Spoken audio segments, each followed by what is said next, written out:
어버이 주일을 맞이해서 공독하신 신명기 5장 16절 말씀으로 내 부모를 공경하라는 제목으로 함께 은혜 나누기 원합니다. 이 세상에서 내가 아프면 나보다 더 아픈 사람, 내가 슬프면 나보다 더 슬픈 사람이 있습니다. 또한 내가 기쁘면 나보다 더 기쁜 사람이 있는데 그분은 바로 우리를 낳아주시고 길러주신 부모님이십니다. 따라서 사람은 마땅히 누구나 자신의 부모를 기억하고 공경해야 합니다. 그런데 오늘날 세상이 죄로 관영하기 때문에 이 죄로 관영해지면 당연한 것이 당연하지 않은 시대가 돼요. 예를 들면 죄가 많아지면 사람에게 가장 중요한 게 생명이잖아요. 그런데 이 생명을 중요시하는 게 아니라 돈을 더 사랑하고 권세나 명예를 더 사랑하는 사람들이 많아집니다. 또 죄가 많아지면 남자 여자가 유별한데 이제는 뭐 아무 성과 결혼해도 상관없다는 동성애주의자가 많아져요. 마찬가지로 당연히 부모를 사랑하고 공경해야 하는데 죄가 많아지면 이게 당연한 일이 아니게 되는 그런 현상이 나타나요. 전에 어떤 기사를 보니까 부모를 폭행해서 재판을 받은 자식들이 법정에서 선처를 베풀어 달라고 그렇게 간곡히 빌어서 재판장이 풀어줬어요. 그런데 풀려난 후에 또 부모를 폭행하는 그런 경우가 있었다고 해요. 이게 죄가 많아지만 이런 일이 얼마든지 더 황당한 일도 일어나는 것입니다. 이런 세상에서 우리 진리를 받은 하나님의 자녀는 절대적으로 부모를 공경하는 삶을 살아야 할 줄 믿습니다. 하나님의 자녀인 성도가 부모를 공경해야 하는 이유는 첫 번째로 그게 마땅한 도리이기 때문입니다. 도리라는 건요, 하나님께서 세상을 만드신 법칙을 말하는 거예요. 해가 동쪽에서 서쪽으로 지는 것이나 동쪽에서 떠서 서쪽으로 지는 것이나 물이 아래로 흐르는 것처럼 하나님이 세상을 만드실 때 막 만드신 게 아니고 아주 모든 세밀한 것에 다 법칙을 부여하셨어요. 하나님의 형상을 따른 우리도 우리가 하나님의 법칙을 따르는 건 당연한 것입니다. 이러한 법칙이 무너지면 세상은 혼란이 찾아와요. 해가 동쪽에서 떠서 서쪽에서 져야 되는데 북쪽에서 뜨고 남쪽으로 지고 이러면 심각한 문제가 생기겠죠. 물이 위에서 아래로 내려와야 되는데 옆으로 흘러가고 또 위로 가고 이러면 이것도 심각한 문제가 생겨요. 하나님의 형상으로 창조된 사람이 부모를 공경하지 않아도 이 세상은 혼란에 빠지고 멸망하게 됩니다. 그래서 하나님은 특별 계신 예수 그리스도가 전파되기 전에 세상 만물 속에 이러한 법칙을 지켜야 한다는 여러 가지 암시를 남기셨어요. 조선 철종시대에 박효관이라는 분이 반포지라는 시를 반포법이라는 시를 남기셨죠. 니라서 까마귀를 검고 흉타 했던 거 반포보니 그 어찌 아름다운가 사람이 저세만 못함을 못내 슬퍼하노라 이런 내용인데요. 반포라는 것은 까마귀를 말합니다. 까마귀가 새끼 때에는 어미가 먹이를 물어다 주면 먹고 자라지만 다 자라면 어미한테 이제 늙어서 힘을 못 쓰는 까마귀의 어미한테 먹을 걸 갖다 준대요. 미물인 까마귀도 효도를 하는데 사람이 부모를 효도하지 않는 것은 짐승만도 못하다 그런 얘기죠. 하나님께서 세상을 만드실 때 이렇게 효를 행하는 것을 마땅한 도리로 이렇게 암시를 해놓으셨어요. 따라서 세상 어떤 피조물보다 귀하게 창조된 우리 사람, 더 나아가서 그 중에서도 믿고 거듭난 우리 성도들은 마땅히 부모님을 공경할 줄 믿습니다. 부모님을 공경하되 특별히 살아계신 부모님께 효를 행해야 합니다. 부모님 살아계실 때는 그렇게 불효를 하던 사람이 돌아가신 후에는 다 효자가 된다는 말이 있어요. 살아계실 때는 연락 한 번 안 하다가 돌아가신 후에는 제일 많이 울고 수익도 제일 비싼 거 해드려야 된다고 막 우기고 막 그런 사람이 있어요. 돌아가신 부모님에게 효하는 게 뭐 어렵습니까? 돌아가신 분이 무슨 말을 하시겠어요? 살아계신 부모님께 효를 행하는 게 어려워요. 왜냐하면 살아계신 분하고는 감정적으로 얽히기 때문에 이게 어려워요. 그럼에도 불구하고 효라는 건요. 그럼에도 불구하고 행하는 거예요. 이분이 나를 낳아주신 분이고 나에게 생명을 나눠주신 분이고 나를 지켜주신 분이다. 이분이 나에게 재산을 물려주지 않는다 할지라도 공부를 충분히 시켜주시지 않았다 할지라도 상관없이 내가 내 부모이기 때문에 교를 행한다. 이게 마땅히 하나님이 정하신 법칙이라는 것입니다. 우리 모든 성도님께서 특별히 살아계신 부모님을 두신 성도님들께서 이것이 하나님이 정하신 도리임을 깨달아 내 감정과 상관없이 그분을 공경하시는 믿음의 백성 되시기를 주의 이름으로 축원합니다. 두 번째로 우리가 부모에게 순종하고 공경해야 하는 이유는 하나님이 명하셨기 때문입니다. 하나님의 마음 드신 도리 안에도 그런 것이 있지만 하나님이 직접 명령하셨다는 거예요. 오늘 본문에 너는 내 하나님 여호와께서 명령하신 대로 내 부모를 공경하라. 그리하면 내 하나님 여호와가 내게 줄 땅에서 내 생명이 길고 복을 누리라고 하셨어요. 또 잠언서 22장 23장 22절에는 너를 낳은 아비에게 청조하고 내 늙은 어미를 경히 여기지 말지니라 하였고, 또 에베소서 6장 1절에서는 자녀들아 주 안에서 너희 부모에게 순종하라 이것이 옳으니라 하고 말씀하십니다. 한편으로 부모를 섬기지 않는 자에 대해서 하나님은 하나님을 대적하는 자나 살인 강도같이 흉악한 범죄자로 규정하고 있어요. 교를 행하지 않으면 하나님은 그런 사람을 흉악한 범죄자와 다를 바가 없다라고 말씀하시는 거예요. 그래서 신명기 21장 18절에 보면 부모를 노엽게 하거나 부모 마음을 아프게 하거나 업신여기는 자는 돌로 쳐 죽이라 이렇게 말씀하셨어요. 흉악한 자, 살인자, 강도 이런 사람들 다 돌로 쳐 죽이죠. 근데 하나님 보시기에는 부모를 섬기지 않는 자도 강도와 다름없다는 거예요. 더 나아가서 부모님을 모시는데 급급한 게 아니라 성경은 부모를 공경하라 하고 말씀하세요. 공경은 원어로 카베트인데요. 가치 있게 여기다, 귀중히 여기고 높이다 라는 뜻입니다. 나이가 드시면 영향력이 상실되죠. 어디 가서도 큰 소리 치시기 어렵고 또 중요한 가족회의에서도 뒷전에 물러나 앉아 계시고 그래요. 그런데 이 카베트란 말은 그런 분을 높여드려야 한다. 영향력이 있는 분으로 존중해드려야 한다는 뜻입니다. 함께 식사를 할 때 꼭 부모님이 먼저 드시고, 그래서 저도 예원이한테 매일 그렇게 가르쳤어요. 아빠가 먼저 숟가락을 든 다음에 들어라. 그랬더니 얼마나 잘 따라하는지 몰라요. 제가 들기 전에는 안 먹어요. 정 배고프면은 빨리 먹어 아빠! 막 그래요. 자기가 먼저 먹질 않아요. 얼마나 귀한 건지 몰라요. 또 식탁 자리에서 부모님이 식사하실 때 먼저 자리를 뜨지 않는 거. 이런 거 사소한 거지만요. 이게 공경하는 거예요. 자주 안부 전화 드리는 거. 예수님이요. 이 부모 공경의 본을 보이셨어요. 예수님은 하늘의 하나님이세요. 그런데 당신을 낳으신 부모님인 마리아나 요셉은요. 육신 사람이에요. 사람. 하나님이 사람을 공경할 이유가 뭐가 있습니까? 그럼에도 불구하고 자신을 낳으셨다는 이유 때문에 하나님이시지만 인간인 부모를 공경하시는 모습을 보이세요. 대표적으로 요한복음 2장에 보니까 가나의 혼인잔치 얘기가 나옵니다. 어머니 마리아와 함께 가나라는 지역의 혼인잔치집에 참석하셨는데 이 혼인잔치집에 갑자기 포도주가 떨어졌어요. 당시 오늘날에는 잔치집에 가면 먹을 게 많아요. 잡채도 있고 여러 가지가 있는데 요즘 부패로다 하죠. 근데 만약에 그 음식이 딱 떨어졌는데 손님들은 막 몰려오고 그러면 어떻게 되겠어요? 황당하죠. 예전에도 비슷해요. 이 포도주가 굉장히 귀한 음식이었어요. 그런데 2절에 요한복음 2장 2절에 보면 이 포도주가 딱 떨어진 거예요.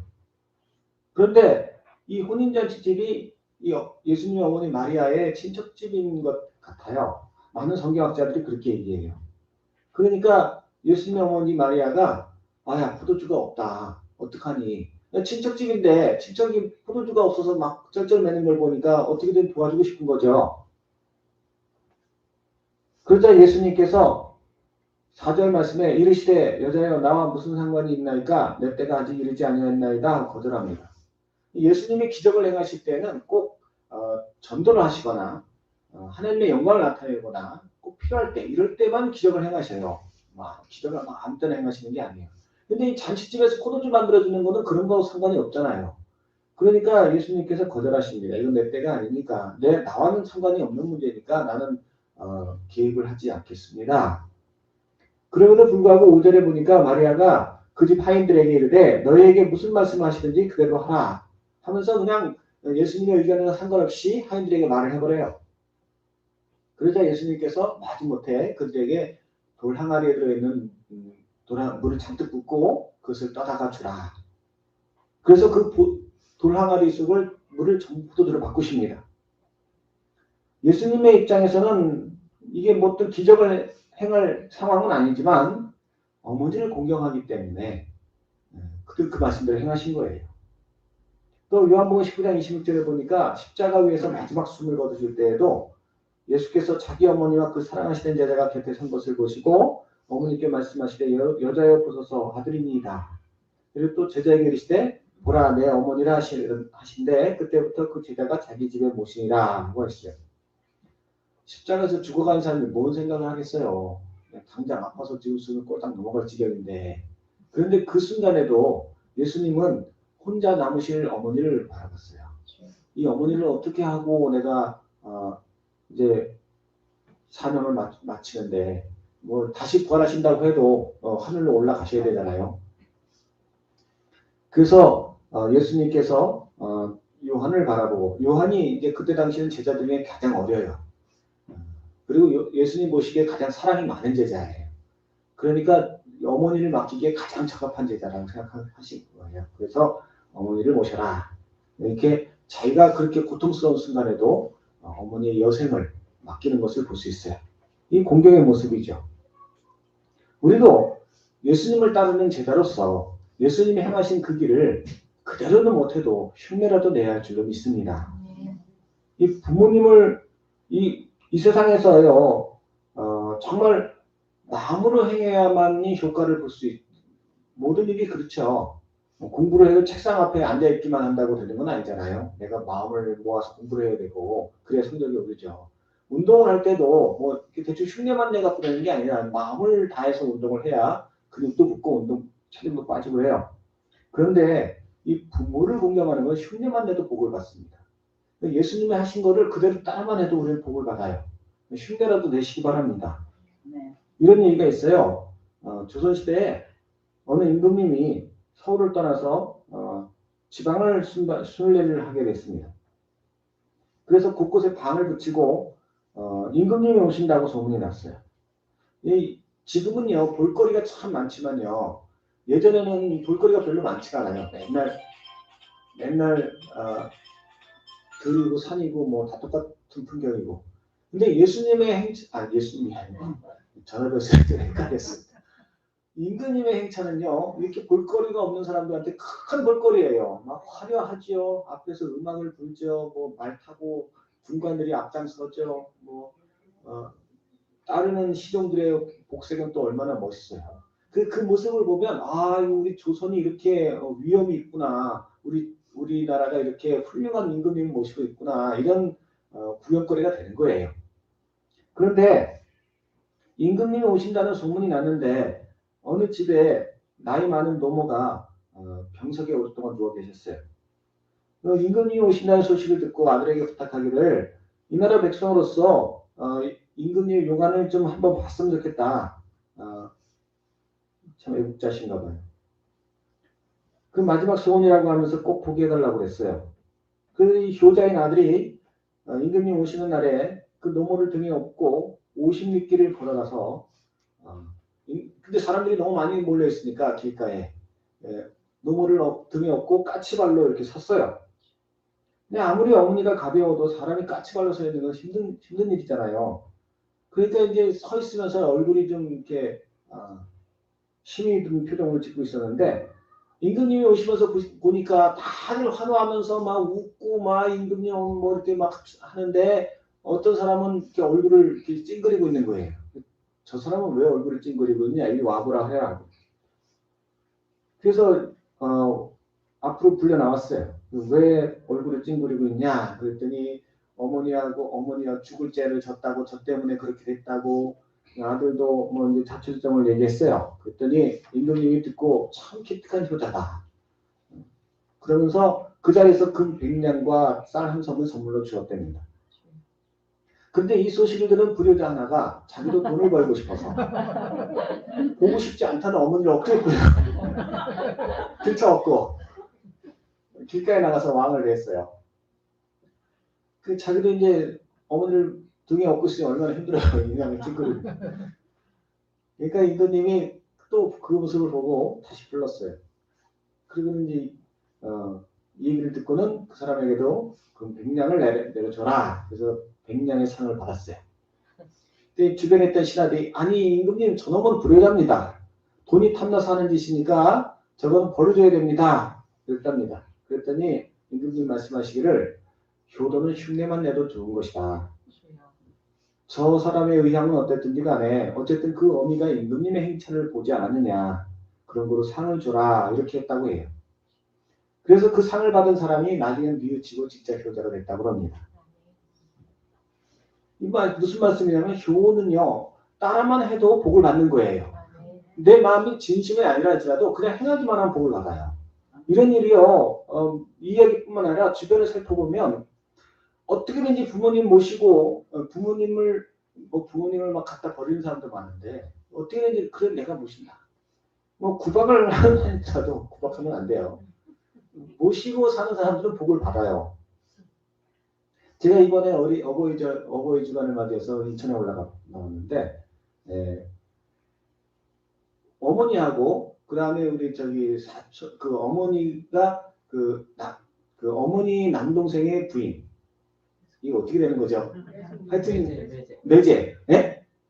네, 그렇게 우리 입장에서 볼 때는 외숙모 이렇게 그렇게 같이 사시는데 저희가 멀리 있으니까 어떻게 뭐 해드릴 수가 없고 그 외숙모님의 자녀가 이제 근처에 살면서 필요하면 이렇게 병원도 모시고 가고 이렇게 필요한 일도 도와드리고 그렇게 해요. 이번에 갔더니 그런 얘기를 하더라고요. 그러면서 이제 그 딸 장녀죠. 장녀의 남편 되는 사람이 우리 요 뒤에 있는 냉난방기를 설치해 준 사람이에요. 10여 년 전에. 근데 그 얘기를 하면서 저 형님 10여 년 전에 그때 냉난방기를 저희가 설치를 해드렸는데 그때 정말 제가 너무너무 사는 게 힘들었어요. 애들한테 과자도 못 사줄 정도로 너무 힘들어갖고 이거를 설치해드리는데 거저 해드리지 못해서 지금도 마음에 걸려요. 제가 그러면 새로 바꿀 때 좀 새로 해주지 그럴까 하다가 그냥 얘기를 들었어요. 그 얘기를 하면서 지금도 교회는 안 나가요. 예수 안 믿어요. 그 사람이. 그러면서 그렇게 어려웠다. 그런 얘기를 하는 거예요. 그런데 제가 이렇게 보니까 그래도 이렇게 그 부부가 우리 어머니와 자기 어머니를 이렇게 섬겼단 말이에요. 같이 살면서. 근데 그렇게 어렵게 살던 사람이 하나님의 복을 주셔서요. 집이 세 채가 됐어요. 정말 그 어머니 집에 그 방 한 칸 얻어서 살던 사람이 옆에 아파트를 샀는데 기가 막힌 방법으로 사신 거예요. 그때 당시 1억 9천만 원 정도 되는 집인데 지금은 뭐 많이 올랐죠. 그 집도 사고 또 안산에 또 집 하나 샀는데 그게 막 이번 문재인 정부 시절에 1억이 올랐대요. 그리고 또 시골에 또 집이 하나 있는데 그것도 물려받았어요. 집하고 땅하고 다. 사실 만큼 사시게 된 거예요. 교는 행하기만 해도 복을 받습니다. 흉내만 내도 복을 받습니다. 우리 성도님들께서 특별히 살아계신 부모님을 두신 분들은 그 부모님이 나의 복의 조건이다 이렇게 믿으시기 바랍니다. 될 수 있으면 가까이 그리고 될 수 있으면 기쁘시게 그렇게 하면 하나님이 그 가정에 복을 주세요. 참 믿음은 없는데 그렇게 또 복을 받는 분도 있더라고요. 우리는요 구원받은 성도예요. 구원받은 성도인데 또 구원받은 사람으로서 복을 못 받는 사람도 있어요. 이게 천국에 가는데 참 이렇게 정말 물론 복을 받아도 구원은 받았으면 됐어요. 근데 구원받은 사람으로서 복을 받아야 하나님의 영광도 드러내죠. 믿지 않는 사람보다 더 복을 못 받으면 어떻게 됩니까? 내가 예수님 믿어서 복을 받았으면 그분이 나의 생명도 건져주시면 내 삶도 복 주신다는 걸 믿고 말씀대로 행하시기 바랍니다. 그 첫 번째 조건은 바로 예수 믿는 것이 그 부모님을 기쁘시게 하는 것을 믿으시기 바랍니다. 세 번째로 우리가 부모님을 공경해야 하는 이유가 바로 이 축복의 비결이 부모님을 공경하는 것이기 때문입니다. 오늘 본문에서도 너는 내 하나님 여호와께서 명령하신 대로 내 부모를 공경하라. 그리하면 내 하나님 여호와가 내게 준 땅에서 내 생명이 길고 복을 누리라 하고 약속하시고 있습니다. 두 가지 복을 약속하셔요. 하나는 장수의 복, 그리고 또 하나는 이복한 삶. 사람에게 있어 생명이 가장 귀중한 거기 때문에 장수가 참 큰 복이에요. 근데 장수를 해도 아프면서 장수하는 건 참 힘들어요. 물론 죽는 것보다는 죽는 게 아니라 아파도 살아있는 게 낫습니다. 전쟁터에서 총 맞은 병사를 왜 억지로 구해내려고 그래요? 아니 죽는 게 나을 것 같으면 총 맞아서 부상당해서 아파하면 옆에 쏴주면 되잖아. 아니에요. 그런 게 아니에요. 이 개똥으로 굴러도 이승이 낫다고. 구원받은 우리는요, 하나님의 뜻대로 천국 가는 게 좋지만 그래도 하나님 부르셔야 가지 내 마음대로 가면 안 돼요. 절대로. 살아있는 게 중요한 거예요. 그런데 아파서 고통하면서 살아있는 건 너무 힘들어요. 그래서 하나님이 두 번째 약속하신 게 뭐냐면 유복한 삶, 건강과 물질, 나이가 들어도 가난하지 않고 나이가 들어도 질병에 시달리지 않는 그런 삶을 약속하셨는데 그게 뭐냐? 부모님에게 효를 행하는 자에게 주신다. 그래서 효도하는 자는 이 약속을 누리게 되는 것입니다. 성경에는요 이러한 사례가 부지기수예요. 룻기에 나오는 룻이라는 여인이 모압 땅에서 남편이 죽고 제가 해야 할 몸이지만 홀로 된 시어머니 나오미를 극진히 섬깁니다. 그 동서인 질구는 시어머니 나오미가 야 내가 더 이상 널 책임질 수 없다. 네 고향으로 가라. 그러니까 이 젊은 오르바가 뭐라고 생각했겠어요? 아니 내가 딴 데 고향으로 돌아가서 재가를 해갖고 팔자를 고쳐야지. 어떻게 됐겠어요? 구원 못 받고 어떤 삶을 살았는지는 모르겠지만 하여튼 구원은 못 받은 건 확실해요. 그런데 이 룻은 확실하게 어떻게 살았는지가 나옵니다.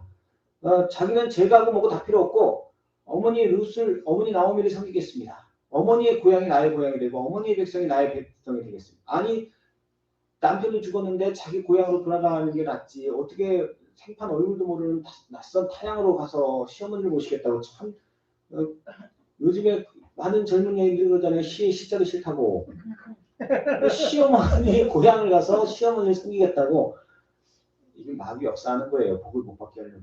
이 룻은 시어머니를 따라가서 섬겼어요. 그랬더니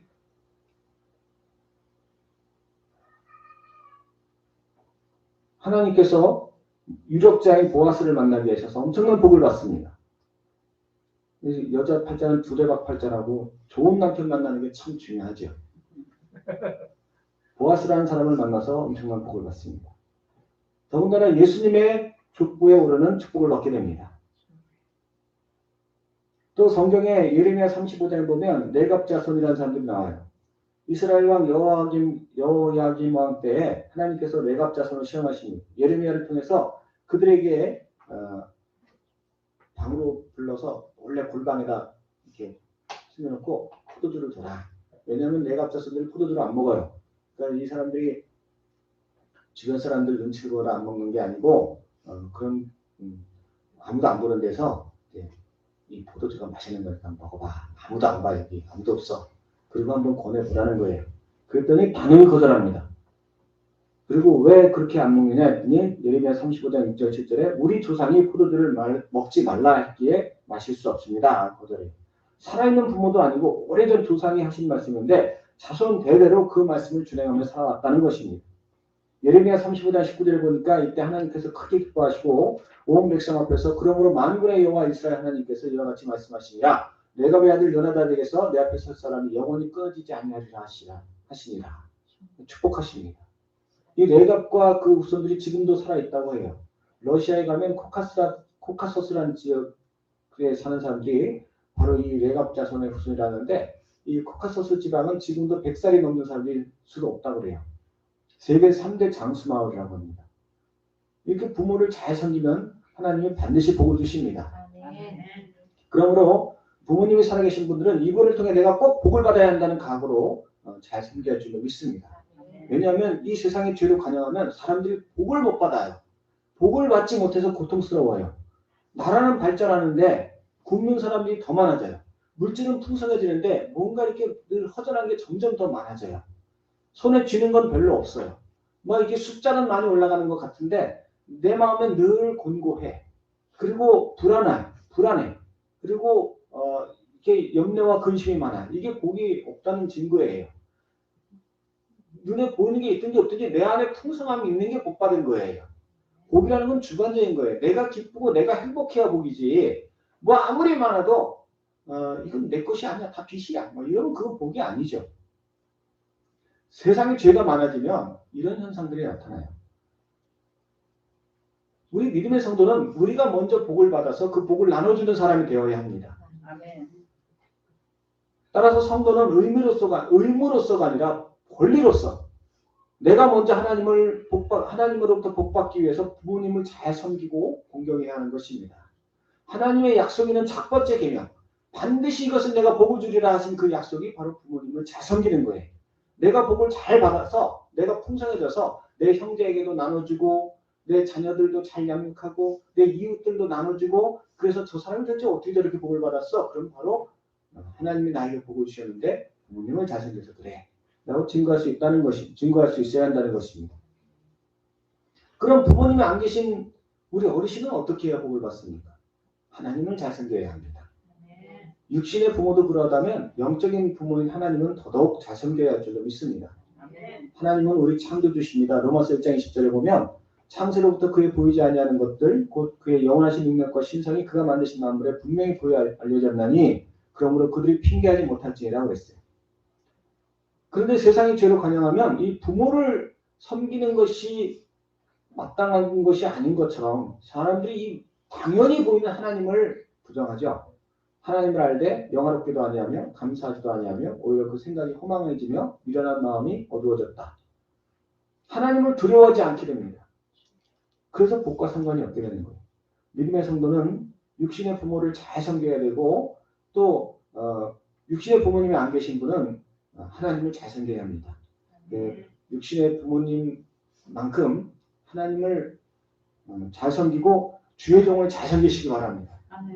나이가 좀 어려도 우리 옛말에 군사일체라는 말이 있었어요. 임금님과 부모님과 스승은 하나다. 곧 스승의 날도 다가오는데 하나님을 잘 섬기는 건 다른 게 아니에요. 예배 잘 참석하고 목사님 말씀 잘 듣고 그 말씀에 순종하면 되는 거예요. 하나님을 경홀히 여기고 하나님 말씀과 주의 종의 인도함을 경홀히 여기는 것은 부모를 버리는 것과 다를 바가 없습니다. 우리 모든 성도님께서 이 어버이날 주간을 맞이해서 다시 한번 부모님 공경할 마음을 품으시기 바랍니다. 아멘. 또 하나님을 경외하고 그를 통해서 복을 받게 합당한 성도로 살아가시기를 주의 이름으로 간절히 축원합니다. 아멘.